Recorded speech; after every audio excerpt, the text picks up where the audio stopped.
Hello, स्वागत आहे तुमचे दीपा रेसिपीज या यूट्यूब चॅनलमध्ये. खूप खूप स्वागत आहे. तर मग मी आज 3-4 वेळेच्या भुकेसाठी एक झटपट नाश्ता तयार करणार आहे. त्याची रेसिपी सांगणार आहे. चला तर मग आता काय काय लागणार आहे आणि खूप कमी पीठ लागणार आहेत आणि खूप कमी साहित्यात हे तयार होतो. तर आता हे मी तुम्हाला नाश्ता कसा बनवायचा आहे तो मी सांगणार आहे. चला तर मग रेसिपी सांगते. इथे मी 1 वाटी ज्वारीचं पीठ घेतलेलं आहे, अर्धी वाटी बेसन घेतलेलं आहे आणि अर्धी वाटी गव्हाचं पीठ घेतलेलं आहे. तुम्हाला जेवढं प्रमाण हवे असेल तेवढं तुम्ही प्रमाण वाढवू शकता आणि बाकीचे पिठे थोडे कमी कमी घ्यायचे. जर जास्त ज्वारीचं पीठ घ्यायचं, पहिले ज्वारीचं पीठ टाकल्यानंतर गव्हाचं पीठ टाकलं मी आणि आता नंतर बेसन पीठ घालणार आहे. आणि हे 3 पिठाचा हा नाश्ता खूप छान होतो. याला ज्वारीच्या पिठाचं धिरडं असं म्हणतात. आणि आता आपल्याला हे थोडे थोडे पाणी घालून याचं छानसं असं मिश्रण तयार करायचं आहे. आणि हे 4-5च्या वेळेच्या भुकेला हे खूप छान आहे आणि एकदम मऊ लुसलुशीत होतात हे धिरडे. जर तुम्ही सकाळच्या टिफिनला जर करत असाल तेही चांगलेत. लहान मुलांना तर हे खूप आवडीने खातात. हे धिरडे ज्वारीच्या पिठाचे. आणि हे ज्वारीच्या पिठाचे एकदम पौष्टिक पण आहे आणि मिक्स पिठामध्येही केलेले आहेत, त्यामुळे खायला खूप छान आहे. आणि हळूहळू आपल्याला पाणी टाकून हे छान असे याचं मिश्रण तयार करायचं आहे. जास्त पाणी घालू नका, कारण की आपलं पीठ हे खूप पातळ होईल. जास्त पातळही नाही करायचं आणि जास्त घट्टही करायचं नाही, एकदम मध्यम करायचं आहे आपल्याला. तुम्ही बघू शकता आपलं पीठ हे तयार झालेलं आहे. आता हे पीठ आपल्याला 10-15 मिनटं भिजत ठेवायचं आहे. यामध्ये चवीनुसार मीठ घालून व हिरवी मिरची व लसणाचा ठेचा हे मी कुटून घेतलेला आहे. अर्धा चमचा हळद घाला आणि आता आपल्याला हे मिक्स करायचं आहे.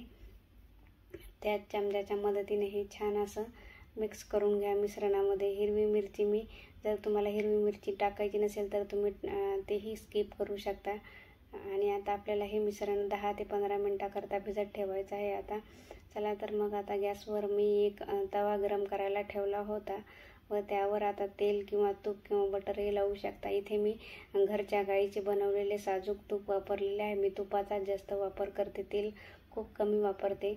मी इथे तूप वापरलेले आहे. तूप हे आपल्याला छान असं तव्याला लावून घ्यायचे आहे, तर म्हणजे आपलं धिरडं खाली हे चिकटणार नाही. आणि आता 15-20 मिनिट झालेले आहेत. आपलं पीठही छान भिजलेलं आहे. तुम्ही बघू शकता जास्त पातळ नाही आणि जास्त घट्टही नाही. आता आपल्याला हे चमच्याच्या मदतीने आपण डोसा जसा बनवतो का तसंच आपल्याला हे पीठ घालायचं आहे.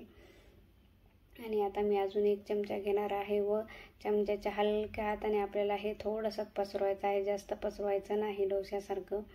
आणि आता हे मंद आचेवरच आपल्याला गॅसची मंद आचेवरच आपल्याला हे धिरडे आपल्याला छान असे भाजून घ्यायचे आहेत. आणि वरतून पुन्हा तूप सोडा तुम्ही आणि आपल्याला झाकण ठेवायचं आहे. आणि हे मंद आचेवर आपलं हे धिरडं खूप छान भाजतं. आणि आता मी झाकण ठेवलेलं आहे आणि 5-7 मिनिट आता तुम्ही बघू शकता आपलं खालची बाजू छान भाजलेली आहे. आता वरच्या बाजूला आपण थोडंसं तूप लावून घेऊया, म्हणजे ही पलटल्यावर ही बाजू छान खरपूस भाजेल. आणि खालची बाजू छान अशी खरपूस भाजलेली आहे. आता तुम्हाला दाखवते मी पलटायला. थोडं चिकटलेलं आहे, थोडं कणकेमुळे चिकटतं हे. तुम्ही बघू शकता कलर किती छान आलेला आहे. आपलं हे थालीपीठ हे धिरडे किती छान भाजलेले आहे ज्वारीच्या पिठाचे. तुम्ही बघू शकता. तर तयार आहेत आपले ज्वारीच्या पिठाचे धिरडे. तुम्ही हे सॉसबरोबर, दह्याबरोबर किंवा शेंगदाण्याच्या चटणीबरोबर किंवा लोणच्याबरोबरही खाऊ शकता. एकदम मऊ लुसलुशीत होतात हे ज्वारीच्या पिठाचे धिरडे, एकदम झटपट पद्धतीने होतात. आणि जर तुम्हाला हा व्हिडिओ आवडला असेल तर माझ्या चॅनलला लाईक, शेअर आणि सबस्क्राईब करायला विसरू नका. ज्वारीच्या पिठाचे मऊ लुसलुशीत धिरडे खा आणि माझ्या चॅनलला लवकरात लवकर सबस्क्राईब करा.